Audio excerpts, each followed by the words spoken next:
Hey guys, मैं हूं राहुल और आप सभी का स्वागत करता हूं एक बार फिर से इस हमारे प्लेलिस्ट में, जहां हम C plus plus basic programming कर रहे हैं। यहाँ पे हम बेसिक लॉजिक बिल्डिंग भी करेंगे और इससे रिलेटेड हम सारी बातें पहले बता भी चुके हैं। और दोस्तों, ये जो हमारा पूरा प्लेलिस्ट बनाया गया है, ये सिंपल प्रैक्टिकल प्रोग्रामिंग के लिए बनाई गई है। यहाँ पे हम सिंपल से सिंपल प्रोग्राम भी कर रहे हैं और कॉम्प्लेक्स से भी कॉम्प्लेक्स प्रोग्राम करेंगे। तो दोस्तों, अगर आपने हमारी प्रीवियस वीडियो नहीं देखी है तो प्लीज आप लोग जाएं और उस वीडियो को देखें, जिससे आप लोगों को काफी नॉलेज मिलेगी और जिससे आप लोगों को पता चलेगा कि कौन सा स्टेप फॉलो करने के बाद आप इस बेसिक लॉजिक को कैसे बिल्ड करेंगे। तो सिंपल दोस्तों, आज हम सिंपल प्रोग्रामिंग एक और करने वाले हैं और यहाँ पे हम सर्कल से रिलेटेड दो प्रोग्राम करेंगे। एक तो पहला प्रोग्राम करेंगे एरिया ऑफ सर्कल, हम फाइंड आउट करेंगे। इसके साथ हम सर्कमफ्रेंसेस ऑफ सर्कल भी फाइंड आउट करेंगे। तो यहाँ पे दोस्तों, सबसे पहले हमें पता होना चाहिए एरिया ऑफ सर्कल का फॉर्मूला, जो अगर आपको पता नहीं है तो आप गूगल सिंपली यहाँ कर सकते हैं, जहाँ लिख सकते हैं कि एरिया ऑफ सर्कल क्या है। और यहाँ पे ऐसे आप जब लिखेंगे तो यहाँ पे आपको इसके लिए रिजल्ट शो कर देगा और उसका फॉर्मूला दिख जाएगा। एरिया ऑफ सर्कल का फॉर्मूला होता है area is equal to pi r square, जहां पे पाई जो होती है वो कांस्टेंट होती है, जिसकी वैल्यू 3.14 होती है, और आर जो आपका होता है वो आपका रेडियस होता है। तो यहाँ पे अगर हिंदी में बोला जाए तो आर एक त्रिज्या होती है। यहाँ पे हम लोग जो सिंपली कंपाइलर यूज कर रहे हैं वो देव सी प्लस प्लस है। और दोस्तों, यहाँ पे जो देव सी प्लस प्लस हम आपको पहले बता भी चुके हैं, जो यूजर फ्रेंडली है, आप भी इंस्टॉल कर सकते हैं। इसके लिए हमने स्पेशल वीडियो भी बना रखा है। तो यहाँ पे दोस्तों, हमने इस देव सी प्लस प्लस का होम पेज खोल रखा है। यहाँ पे हम सिंपली सबसे पहले वेरिएबल को डिक्लेयर करेंगे। वेरिएबल में हमें एक पाई वेरिएबल चाहिए। पाई वेरिएबल का तो हम कांस्टेंट एक वैल्यू असाइन कर देंगे 3.14। इसके साथ एक और हमें चाहिए जो हमारे रेडियस की वैल्यू को स्टोर करे, इसलिए हम एक आर वेरिएबल ले लेंगे। इसके अलावा हम एक ए वेरिएबल ले रहे हैं जो एरिया को, एरिया ऑफ सर्कल की वैल्यू को स्टोर कराने के लिए। ये तीनों ही वेरिएबल हम फ्लोट डेटा टाइप में रखेंगे। क्यों? क्योंकि एक पाई भी फ्लोट वैल्यू है, इसके अलावा रेडियस भी फ्लोट वैल्यू हो सकती है और एरिया फ्लोट वैल्यू आएगी, इसलिए हम फ्लोट वैल्यू लिखते हैं। अगर आपको फ्लोट वैल्यू में पॉइंट के बाद अगर आपको लग रहा है कि बड़ा कोई नंबर आने वाला है, तो अगर पॉइंट के आखिर के 10-12 अंक भी लाने हैं तो आप फ्लोट की जगह डबल यूज कर सकते हैं। डबल यूज करिएगा तो आपको पॉइंट के बाद के काफी अंक आ सकते हैं। और यहाँ फ्लोट की लिमिट होती है, पॉइंट के बाद 6 ही डिजिट आएंगे। तो यहाँ पे ये चीज देखनी होगी कि आप डबल यूज करना चाहते हैं या फ्लोट, आप दोनों में से कोई भी कर सकते हैं, सिंपल है। इसके अलावा हम एक मैसेज शो करते हैं। मैसेज शो कर दे रहे हैं यूजर को कि भाई एंटर करो। क्या एंटर करो?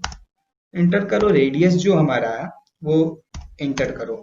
और रेडियस की जो वैल्यू एंटर करेगा तो उस वैल्यू को हमें सेव भी करना होगा, जैसे कि आपको पहले भी बता चुका हूं कि कैसे इन सबको समझना है। उसके बाद हम यहाँ पे सीन करने के बाद हमें फॉर्मूला, जो हमारी बेसिक लॉजिक है, उस बेसिक लॉजिक को हम यहाँ पे अप्लाई करेंगे। हमारी बेसिक लॉजिक क्या है कि area is equal to pi r square. तो पाई आर का हम यहाँ पे 2 बार लिख देंगे। क्यों लिखेंगे? क्योंकि आर स्क्वायर का मतलब हुआ आर इंटू आर। तो यहाँ पे हम आर स्टार आर हमने यहाँ पे लिख दिया। स्टेटमेंट खत्म, लॉजिक खत्म। यहाँ पे पाई के जो वैल्यू है उससे आर रेडियस मल्टीप्लाई हुआ, फिर से आर मल्टीप्लाई हुआ। यहाँ पे क्या होगा कि दोस्तों, जो ए के पास वेरिएबल जो ए है उसके पास जो वैल्यू जाएगी वो एरिया ऑफ सर्कल होगी। तो एरिया ऑफ सर्कल जो हमारा है वो ए के पास आ चुका है। तो सिंपली हम सी आउट करके रिजल्ट शो करा सकते हैं। तो यहाँ लिख सकते हैं एरिया इज, यहाँ पे हम कर सकते हैं हमारे ए के पास एरिया है, ए के पास एरिया है और ये हमारा एरिया मिल गया।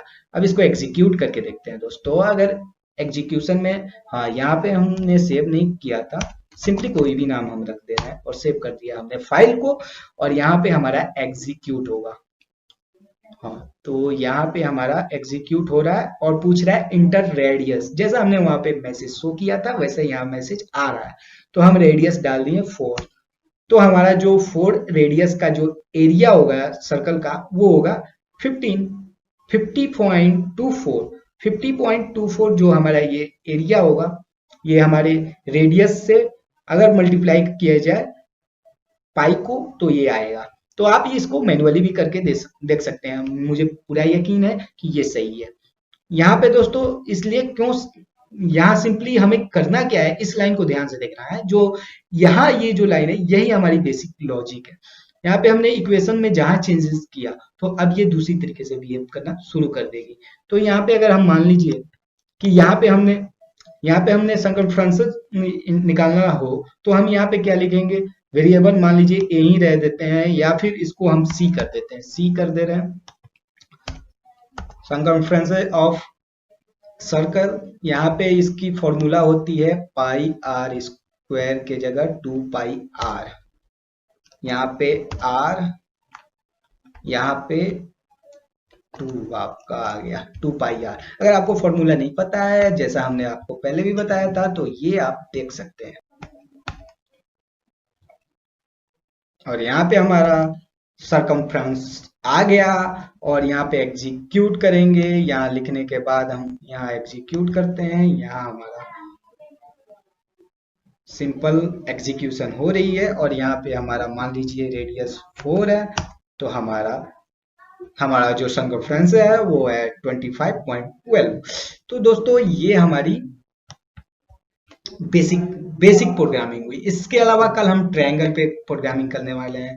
इसके अलावा हम और भी चीजों पे प्रोग्रामिंग करेंगे। उसके अलावा हम पैलिंड्रोम करेंगे और भी जो भी आपको प्राइम नंबर फाइंड करना जो आपको हमेशा सताता था, उस प्रोग्राम को भी करेंगे। बहुत इजी वे में समझेंगे कि प्राइम नंबर कैसे निकालना है।